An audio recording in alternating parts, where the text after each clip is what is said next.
So, Cool. Becky, thanks for coming back on the show. Thank you for having me. I'm so excited to be here. What have you been up to? I am I'm designing some Facebook ads for chipper things. Then like this, Are like you doing your own that's Facebook what I was ads just or doing. oh, you were just doing that? Are you Yeah, doing your own Facebook ads or are you just designing them and then handing them off to someone who knows what they're doing? I'm finally doing that one. Yeah, I spent like 5 months being like, watching YouTube videos and doing all the like, I'm gonna learn. And I just, after a while, I was like, still haven't quite learned that yet. And then I just got a recommendation from someone and it's so obvious. We haven't even launched them yet, but it's like, well, of course, why would I have tried to do this? They know what they're doing. And I can tell already that Yeah. they're Okay, going to be so for really our good. listeners who don't already know you, you have Chipper Things, which is basically a product like maker business. So you make prints and totes and bandanas and t-shirts, little enamel pins, All and kinds they're of cute things that all everyone just wants. Just yes. want them. We do it all. I mean, in those categories though, but yeah. Do all those things. Yeah. Wait, so I want to keep talking about Facebook ads because I'm just confounded by them or intimidated by them. I just want to pretend like I can run a business without Facebook ads. So what made you decide to like pull the trigger? Like, do you see other product businesses doing really well with them, or is it because it's seasonal? We're recording this before the holiday time. So is it because like you're gearing up for holidays? Like what? Tell me about it. Well, first of all, I don't know yet if this is going to be successful. My site does well, but from what I know of, the people I know who do successful Facebook ads have they're big companies and they have major traffic. So I think it'll go well. I mean, everything points to this should work out, but we haven't launched it yet. So it's something I've been wanting to do for so long that it's like I just have to finally do the thing and try it. But really, I've heard so much about with products, there's so much abundance in Facebook ads, and Facebook if you do them right, and Facebook does a great job of matching the demographic with the ad. I mean, not always, and I know that's kind of a weird, people love to hate on them, but as a product lady, I want to get as many people to my site as possible. And obviously, the more sales I get, the better, the more like opportunities I have to grow my business. Amen. So it just kind of, to me, for what I do, it's kind of a no-brainer to just try it. I mean, Right. I You've want been it to trying work. it. Like this is the thing I don't understand is that it always costs something different. Or people are saying like that lead cost me $100 or that lead cost me 82 cents. Like maybe I just need to hire. Maybe we shouldn't even be talking about this. Maybe I Right. should just Well, hire and no, I think the thing that I do want to talk about regarding this is that, social media does play a super huge part in online business. Like that's just fact. And even as much as I hate it, and I hate admitting that, like it is an absolute fact. And a lot of people, billions, I think, are on Facebook these days, and you can target them easily. And Facebook has created the structure that totally works. And we've seen it, product businesses, service-based businesses, people who invest wisely in Facebook ads absolutely see some sort of return.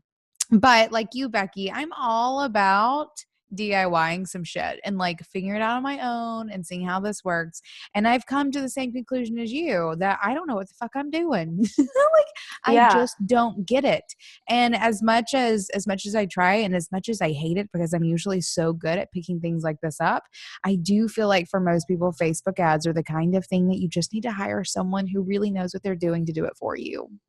Yeah. And I don't usually say things like that, but I am Right. for Facebook ads. They could answer all the cost per click stuff. I mean, it's to my understanding, they kind of know what they want to set you up for success because then they get to be successful. And I think a lot of, at least the way my people are going to keep getting, or the way they're charging me, I don't know if this is normal, but I imagine it's a percentage of the ad spend to maintain it. So it's like everyone has incentive to do well. And in this case, because I am I do the design and copy anyway and have a like I'm the voice of the brand. In this case, I'm doing the design and writing for it. Normally they would do that, but I knew I would already have a strong opinion there. So it just made sense for me to create that part of it. But yeah, I wish I had more to say on it other than I'm glad I'm doing it. And I think it's going to be really good. Well, maybe you can come back in 6 months and let us know how it goes. Ooh, I will. All right, but you also have a day job. I do. I just messaged the team on Slack and I was like, I'll be back in an hour. Bye. So let's talk about this, because there are a lot of creative entrepreneurs who are doing things in a lot of different ways. And there's also a lot of shame and feelings and emotions going around about, do I quit my day job? Creative entrepreneurship is the end all and be all, or maybe I need a day job. And what about health insurance and just general feelings of security and all the things, right?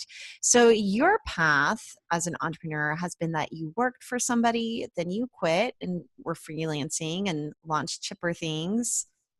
Then you were freelancing some more, and then you got a day job again. Is that correct? You're so good. I felt guilty making you summarize my career path when I could have just made it easier on you. But yeah, I mean, after college, I had a job and it was good. And then I quit the job to go freelance. And then I freelanced for a couple years. And then I had my Adobe creative residency where they paid me a salary to pursue my projects. So that's where I launched Chipper Things. So even though I had a salary, I was definitely still living the freelance lifestyle. And then, so recently, probably in June, I started working full time again, and it has been so good. Right. And I also want to give this a little bit of perspective because you've been on the show before. And I think whenever you were on last time, you had just finished your Adobe residency, if I'm not mistaken. And so you were really like diving into Chipper Things and doing the thing. And that was maybe a year and a half ago now. So I want to hear what's happened like in the past year and a half. So like diving to Chipper Things and then what happened next? Yeah. So I ended the residency and I was all in on Chipper Things, which I still am. And then I realized, oh my gosh, this takes some time to grow. Whoa, who would have thought? You were in for the work. Did you not realize how much time it would take to get off the ground or to be profitable? Like what were your expectations? And then what was the reality? Right. So Chipper Things. So because I was sponsored by Adobe, I had a year to work on this thing and I had all these connections. I mean, I can't think of anyone in the world who had an opportunity like that. You know, I mean, it felt like if I can't succeed with this, then pretty big failure. So I kind of just assumed it would just take off faster because I had such a head start for most people starting a business like this. And so it just took longer. I mean, it's always been good and I've always had great feedback and I've always had consistent sales, all that good stuff. But, you know, when you're selling the kinds of products I am, the profit margin it's not super high. You know, I could make between $10 and $30 a sale, which it takes a lot of sales to have to match a salaried position. So anyway, I was totally fine with all that. It just took time. And it just got to a point where I really wanted to start making more consistent money. And I mean, the whole time I was weaving in the freelancing stuff, but I basically, the short version is I realized that eventually freelance life mixed with Chipper Things, it felt like it just made Chipper Things really heavy because I wanted to have the freelance make the immediate money and I wanted Chipper Things to be the business where I only grew it. I didn't spend any money that I was making. It just all went back into the business. But when they were all mixed together, it all felt like everything had to be monetized. Everything had to be efficient. And it became, I felt a lot of pressure from myself. So by the time I decided to get a job, and I had this job, the freelance stuff was really doing well, or it started to really pick up. And, not everyone in my position would have done what I did, but it was also a time for me to take a mental break and to just kind of release myself and my identity from, I have to do it all, everything by myself.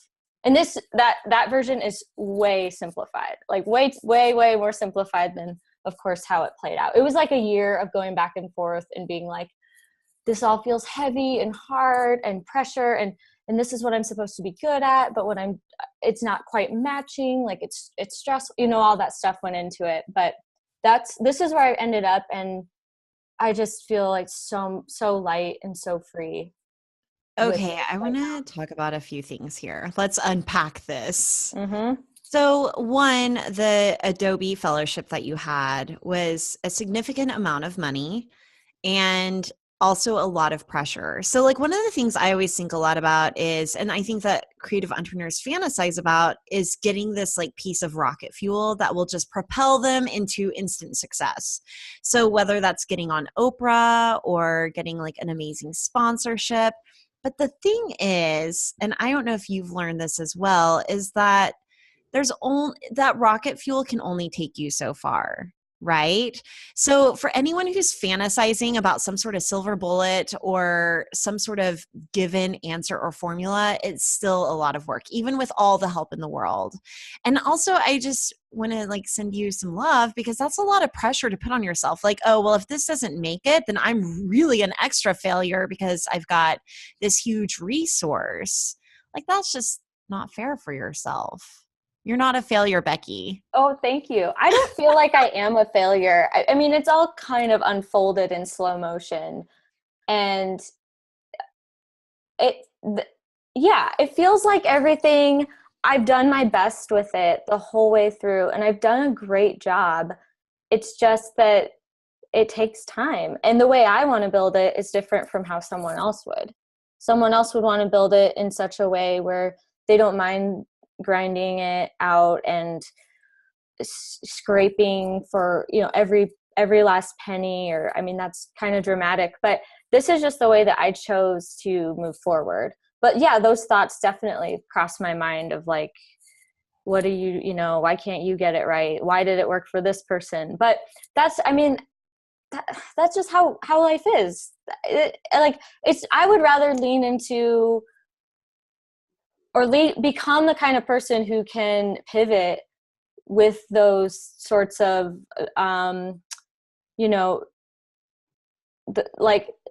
disconnects than someone who just knows how to do it right the first time every time.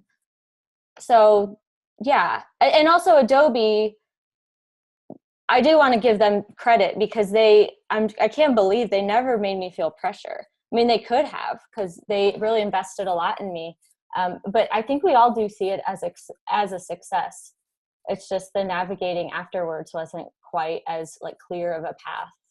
Gotcha. I did not mean to imply that you failed. Oh no, I don't think you did. No, sorry. If that's what you had been saying earlier. But I guess that just this idea that and the other funny thing about this is that from the outside, like if you're following Chipper Things on Instagram, here's the other thing, is that success is so, it's based on perspective, right? Like everyone's perspective is different on what everyone else's and even your own successes, right? So like, even with being boss, like we'll have people come up to us and say, oh my gosh, can you believe it? And I'm like, yes, but it's also not enough yet. Like my bar is higher than where I'm at. Even if, where you see me at is like the highest, right? It's all shifting, and it's kind of like a moving target a little bit, success. It's not a real thing even, maybe. Right. And I also get stories all the time from really awesome creatives who get into especially product businesses. I feel like this happens actually product, but also if you're doing like client design work for sure, where you're selling your creativity in a way that at some point, like your own creative fulfillment gets it started. But beyond that, your creativity is being sold to to the end user. Like you're not creating the things for you anymore. You're creating it for the market. And like I heard an example once of like, you know, if someone just wants shirts with owls on it, you're designing shirts with owls, even if you're sick of designing owls or whatever it may be. Like you as someone who's creating product for profit, your own creative fulfillment loses its importance in some cases. And I think that that can be a really hard place to navigate. And it's usually a place that comes up in business once you're already all in it, like you've started it, you're doing it, and then you get to this place where you realize that the things you're creating are not for you anymore. You started out that way, but they're for the end user, whoever that may be. And some people have a really hard time with that. I remember having a super hard time with that whenever I was designing jewelry back in the day. There were trends and things that called my customer to me much more so than where I wanted to take things. And that made it really difficult. And I ended up leaving that business for those very reasons all those years ago. And so I know that for product, for sure, that can be really difficult. And I love that you are mindful enough throughout the process, and you're still doing chipper things. It's still amazing. And I'm just using the story to illustrate that doing creativity for business is not all rainbows and butterflies by any means. And there comes a time when you have to weigh your choices. And I love that you seem to have done that many times throughout your process and pivoted when needed. Thank you. Yeah, that is it's for the customer. That is like, I'm kind of just recently really learning that. I mean, I've always been aware of it, and that's why I'm able to sort of dissect why certain products do better than others. But the idea that I don't own it once it goes into the world, I mean, yeah, the copyright technicalities, but the way people get to interpret it, that's their story. My story ends when I show it to the world. And from then, at that point, the customers or whoever sees it, it becomes part of their story, and I have to be okay with that. Yeah. That's a very recent realization. Oh, right. That's some heavy shit. Okay, Yeah, I want to talk about some like. I haven't had like trolls, or I mean, you know, there's always a few like wah-wahs, but overall, like very overwhelmingly, I haven't run into some of the stuff that hopefully if I go ahead and knock on wood right now. As big as I want to be, I just haven't hit that yet because it's okay. The other thing that I wanted to talk about though, before we move on, and the thing that you said that probably had a lot of our listeners in tears, or at least it made me well up a little bit, was just the mental break idea. And anytime I'm fantasizing about a day job, isn't because my business is failing, and Chipper Things wasn't failing, and it isn't because it's too hard or I'm not cut out for it, or all the things that, you know, like our inner critic might start telling us about. It's because I need a mental break. Like I just need someone else to tell me what to do, and I'll do it really great. But there is a lot of like emotional, you just have to like have a big capacity for holding lots of thoughts and ideas and emotions and all the things whenever it comes to running your own business, not to mention wearing all these hats. So I think that even beyond just financials or any of that, this idea of a mental break is pretty huge. Yeah, So, I had like a bit of a breakdown recently after having a conversation that had me for the first time in many, many years, considering what it would be like not to be the boss, basically. Where like I had a moment where I like broke down and cried at just like for that half a second, feeling the weight being lifted off my shoulders of like what it would be like if it all didn't come down to me and my decisions and my ability to make it do. And at that moment, I really realized for the first time, maybe ever, just how heavy it all is and how light you could feel if you didn't choose this way of life, because it's hard shit. And it's something that I know Kathleen and I fantasize about all the time, this idea of what if we did just quit and go get a day job, and we're So not what's ready to it do it like? yet. What's it like to get a day Right. job? I mean, obviously you didn't quit. You're doing both, which is another thing I'm going to dig into a little further down our path. But what's it like now getting a day job and that weight being lifted? Like what did it? So one, like how did you actually go about as an entrepreneur finding a day job that fits your standards? Because I always think about this idea of going back to a day job. And I think that we need to eradicate the word back from our language because we're all moving forward. We're not going back to anything. And so I'm sure that being an entrepreneur and a freelancer has moved you forward in a way where your criteria, whenever it comes to searching for a job that fits, what you want your life to look like, has shifted since, whenever you graduated college and were looking for your first job. So can you tell us a little bit about some of your criteria in finding a day job and what some of your requirements were and how you actually found it?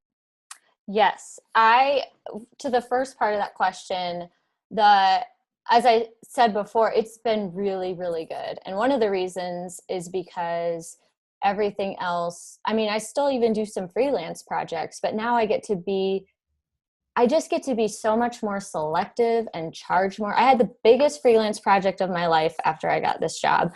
I traveled to Australia to speak. I'm having the highest paid speaking engagement and I'm able to just not even leverage it. It feels a little bit more like a game. I have nothing to lose. So that's been a really cool, fun thing to learn. And as far as how I went about it, so I decided that, yes, at one point I would rather have a job than no job. Well, a job that I like. I mean, I didn't want to have just any job, but overall, I did want to get a job. And I wanted to learn. I felt like I'd been swimming in the same pond for a while, and I wanted to learn from people. I wanted to contribute what I've learned.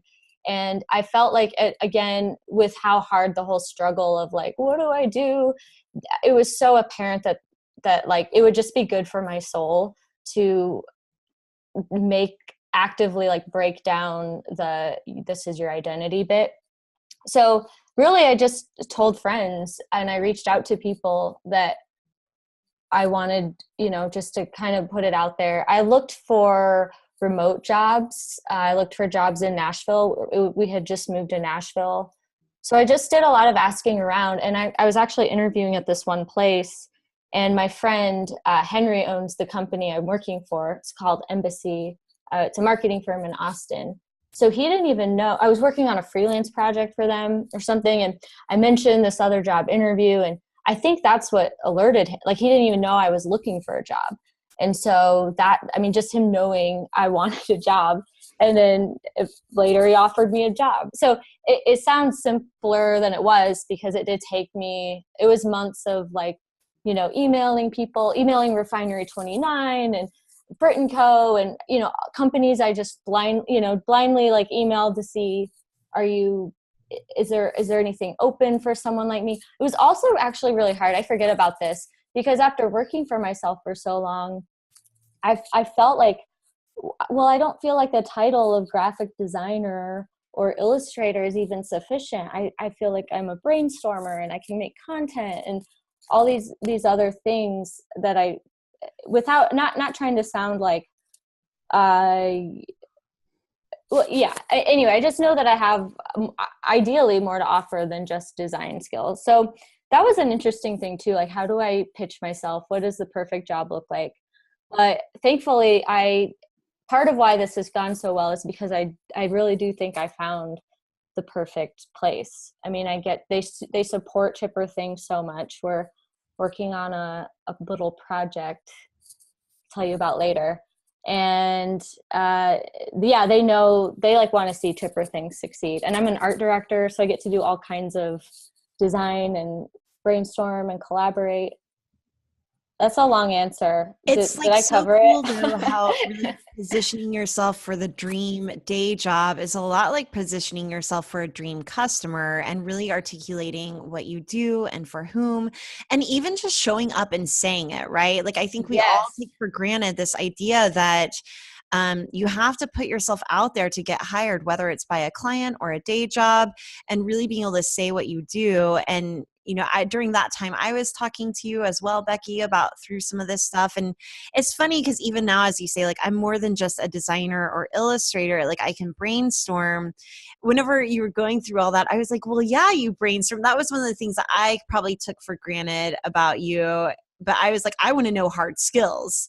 So it's interesting, like, it depends on like who's looking at it, right? Because if I got a resume and that said I can brainstorm, I'd be like, yeah, but can you design a logo? What does your typography look like? Do you understand good letting? You know what I mean? So it's just interesting, like, what's going to stand out to somebody and what's not. But I love the idea that that your friend was alerted to the fact that you were even looking for something. So then did you think at any moment like, why didn't I tell him earlier that I was looking for something? Yeah. I mean, all of the potential opportunities I had were from telling people and them through relationships. So absolutely. I mean, I never announced it on social media, which I think I could have or should have done, but it was still very personal at that time. And I wanted to be in control of my story and be like, I don't know. I felt like it was this big old ball of personal stuff. So that probably would have been helpful too if I did. It's so funny how you can't assume you know what people want or need or how they see you. People could assume I wasn't looking. I could assume they weren't hiring, and you don't get to know the truth until you talk about it. Agree. So I want to hear a little bit about what like a day in the life looks like for you now. So it's not just getting up and freelancing and shipping things out for Chipper Things. You're showing up for a 9 to 5 more or less, but you were just telling me that you were designing Facebook ads. So what does the day in the life look like? Yeah. Well, I wake up as of the last 2 weeks. It might be jumping the gun. I've been running 20 minutes every morning, and it is so good. I finally decided that if I go on a little run, I can do that, and it makes me feel great instead of a like long ass run where I'm like, nah, not today. So Right, because didn't you just do like a half marathon? Yeah, but I only run when I'm training. And for that half marathon, I only ran the long runs once a week. Oh, gotcha. Totally defeating the purpose. So nobody's going to run if they have to run a half marathon every day or whatever. Yeah. So 20 minutes a day you're running. So that's like I've been focusing so well. Anyway, that's just a little like life hack thing I'm into. Life hack exercise. Oh, wow. As if this is news. Good. I'm glad to hear that, Becky. You figured it out. Gosh, we got to tell Tim Ferriss for his next book. But yeah, so that's that. And then I start work early. I do ideally I do a couple hours of Chipper Things, and then I dive into Embassy and just, do that most of the day. But sometimes today I wove in some Chipper Things. I prioritize. I do mostly Embassy work and when there's the work, but it's also okay to do Chipper Things throughout if like there's deadline. I mean, it's not like you haven't sold them your 9 to 5. It's just get the work done.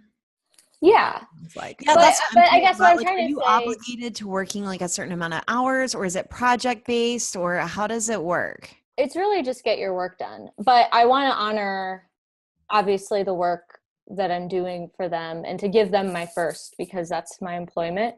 And so then if it makes sense to be like, oh, I'm going to take this call, I'm going to take this podcast call, it's fine.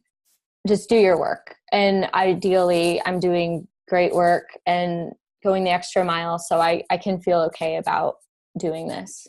But they've been nothing but supportive. It's such a great team. Everyone's rooting for each other and sees the best in each other. So it hasn't been a thing of like, this is the rules necessarily. It's just do your work and do a good job. Okay, so in your mind, whenever you take on a day job, do you feel like Chipper Things and your day job are both 100%, or do you feel like it's 50-50, or do you feel like Chipper Things is your side hustle? Like how are you like mentally compartmentalizing things? Mentally, I mean, Chipper Things is my baby. So that's really near and dear to my heart. But the job feels, it feels like that's like, I don't know, say like it's priority. Like they're both, Yeah, they're both a priority. I think I give the job, I mean, sorry, I do give the job priority because that's somebody, if somebody's employing you and you make an agreement, like Henry, the team, they're doing all this work. So like I said, I need to, and I want to honor that. But I mean, it's like nothing, nothing beats your own little baby. So my heart is all into Chipper Things, but Do also you ever embassy. I struggle don't with know. I feel bad. Do I sound like I a know weirdo right now? No, I no, feel I like mean, I'm it sounds asking you like really hard questions. No, it shouldn't be that complicated. But yeah, I mean, it feels Chipper Things is way more than a side hustle. But embassy is my full-time job, and that's what gets more of my time, a lot more of my time.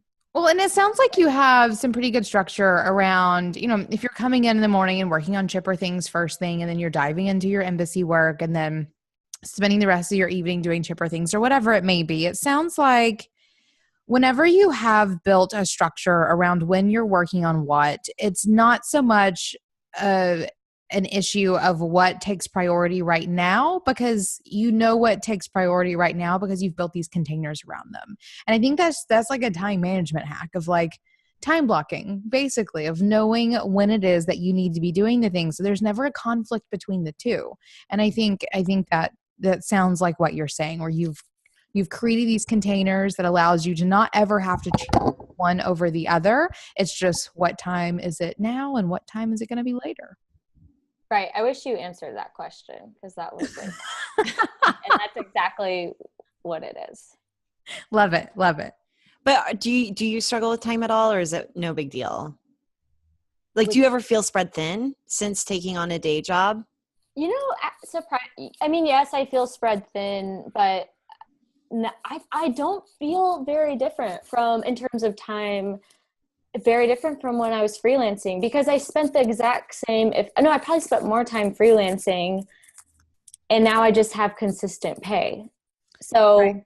And and now more it's one structure, client. way more structure. And I have a team where if it's 5:30 and I don't expect them to even respond on Slack because, past 6, no one's responding. So that also creates this boundary, like an unspoken boundary of like, you got to do it before 6 or it's the day's over.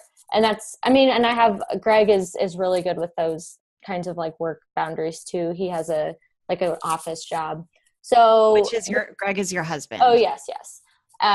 So those kinds of things are really helpful too, to show like you figure it out. Like, this is your day and you have this much time, do it, figure it out. Amen. I love it. I love it.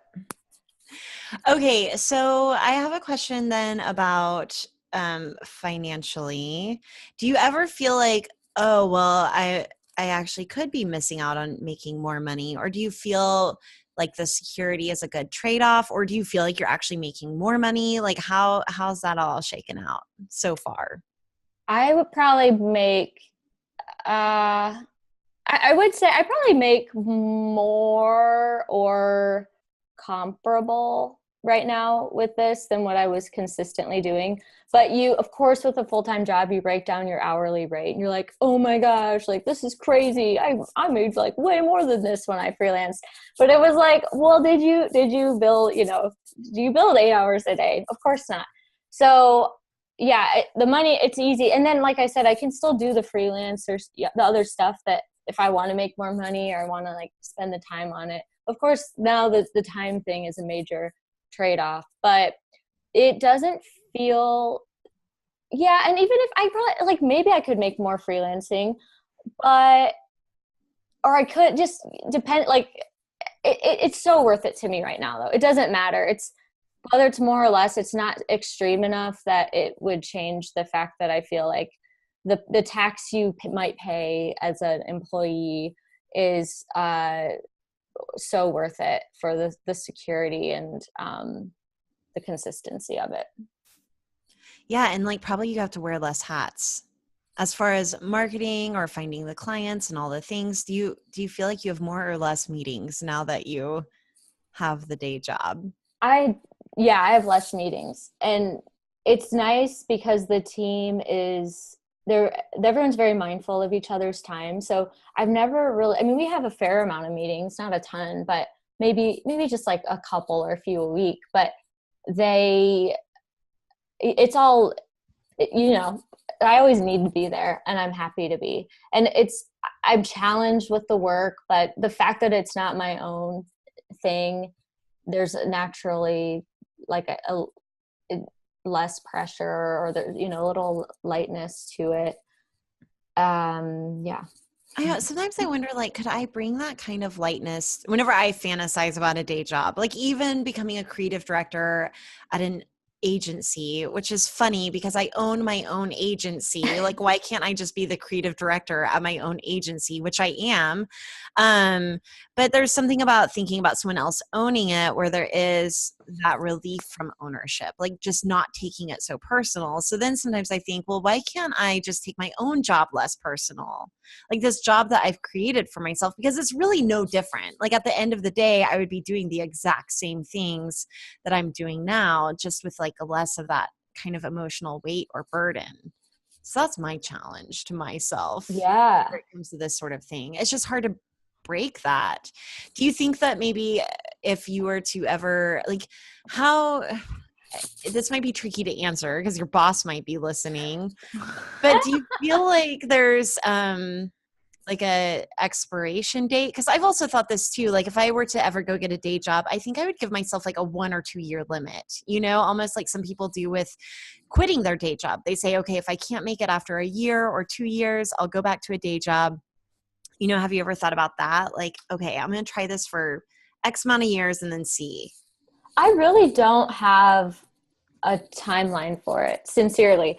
I think that one of the big things that I realized in this process of going back is how just sort of fluid our careers are, and how much nothing, like wherever we are for, I mean, I already have years, I'm 30, and there's already years where I'm like, what did I even do in those 2 years? I have no idea. Like I can't even off the top of my head, like think of anything that happened.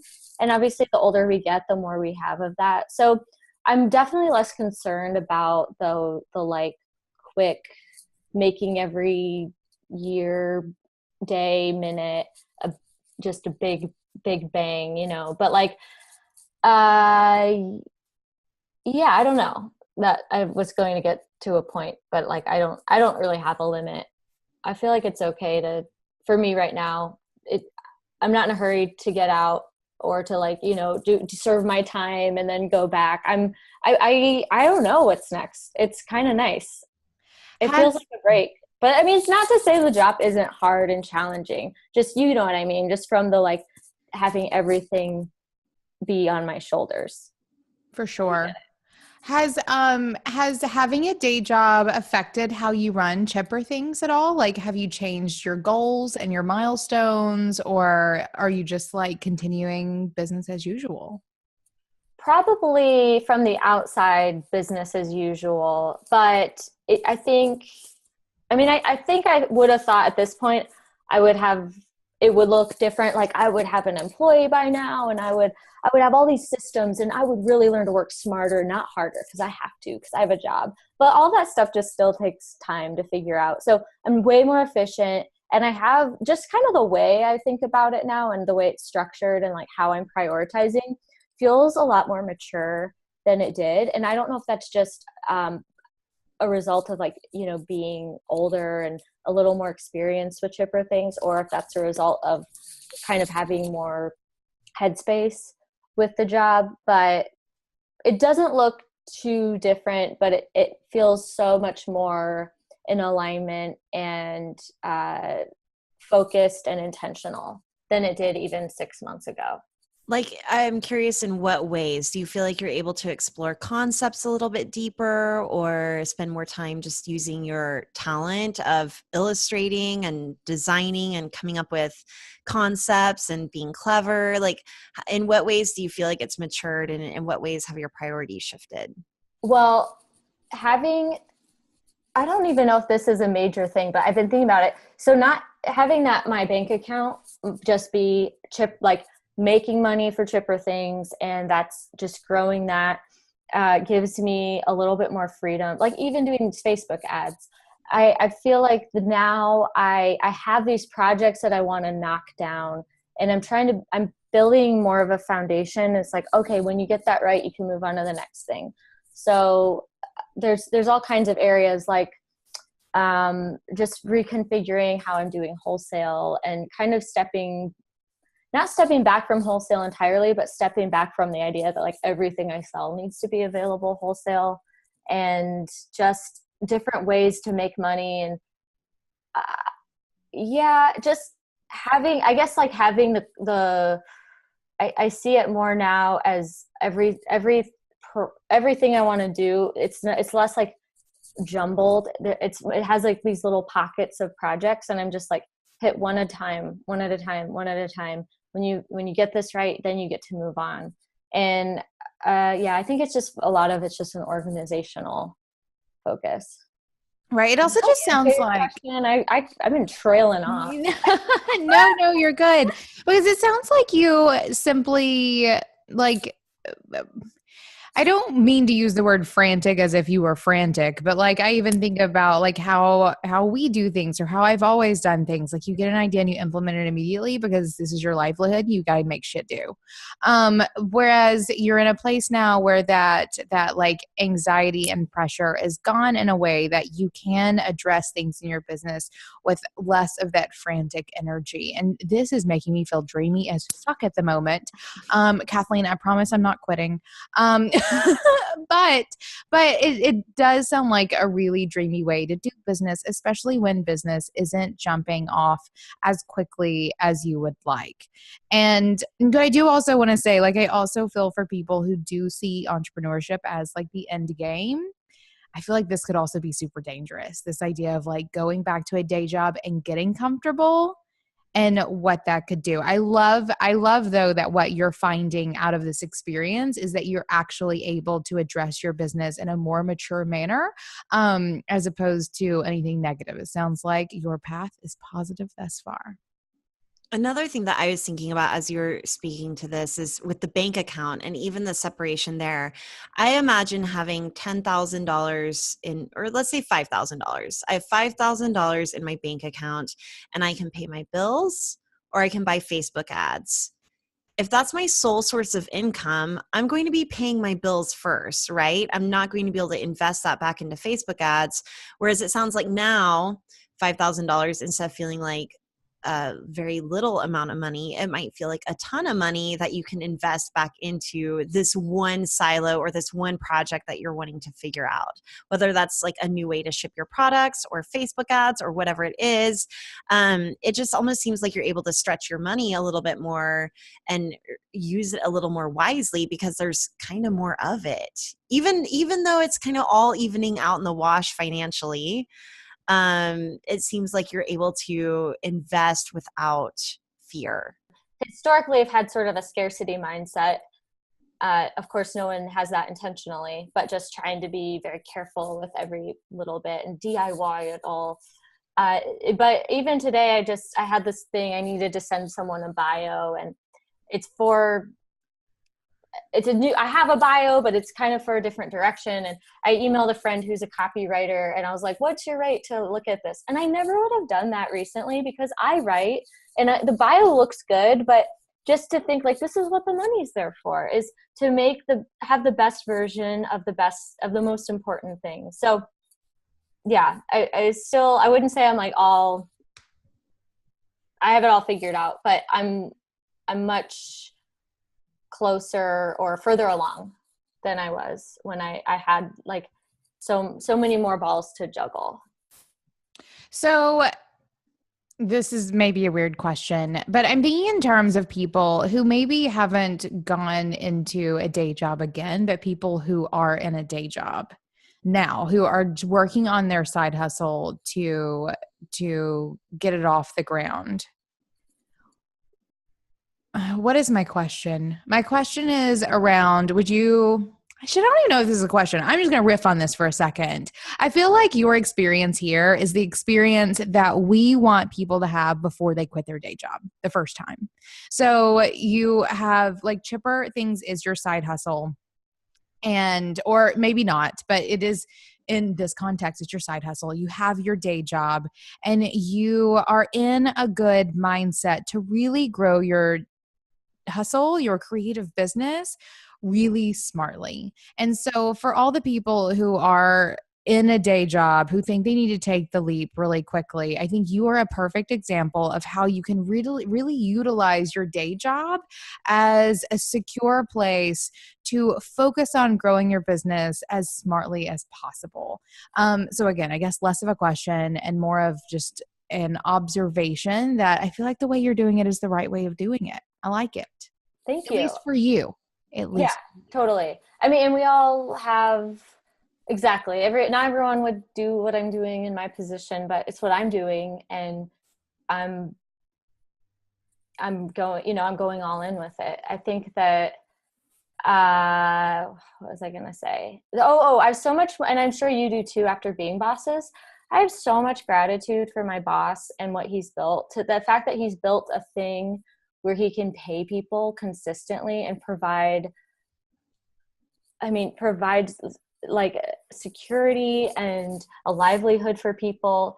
I definitely didn't have that same appreciation at my first job. I would say I wouldn't have probably described myself as an entitled person, but looking back, the way that I thought that like, well, I just want to do my own thing.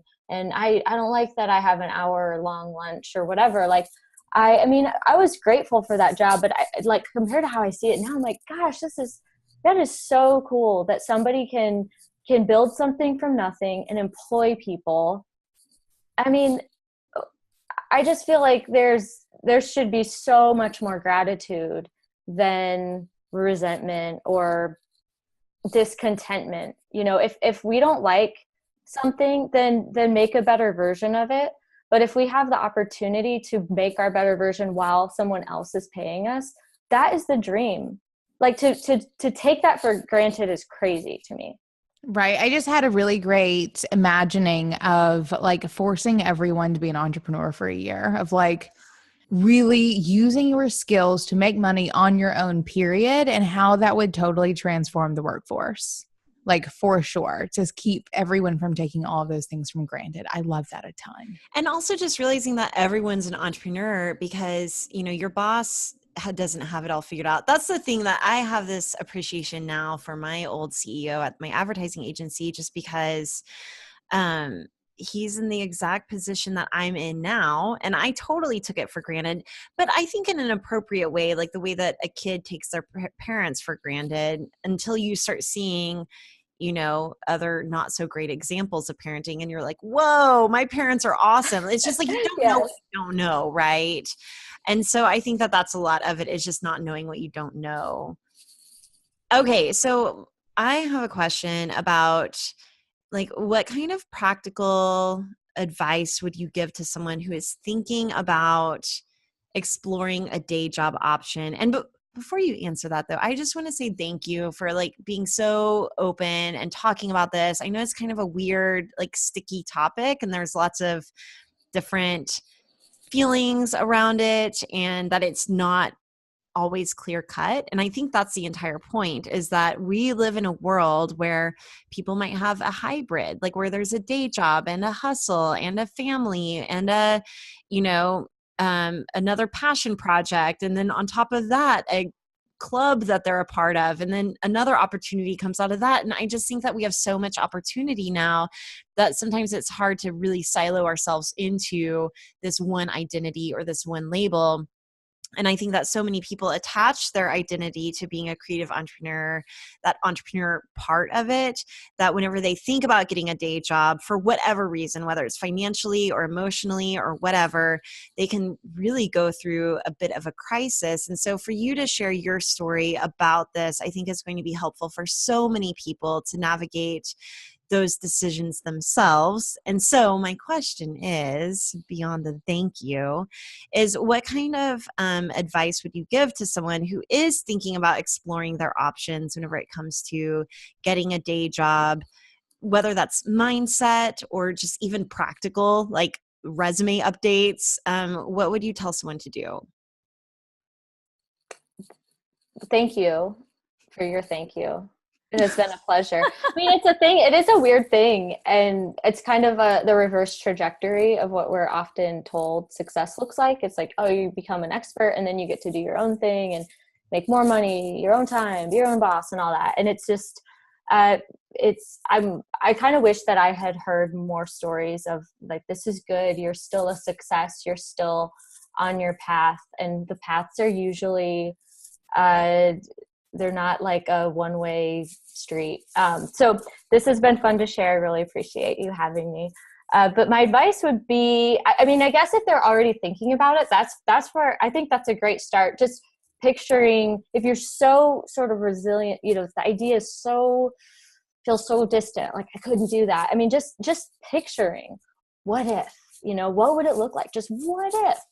And I think that's a place to start. And then asking for what you want. It sounds so simple, but like it was so hard, like for me to, like I said, to pinpoint what would the dream be. So what are the skills you would love to get to practice or to improve upon?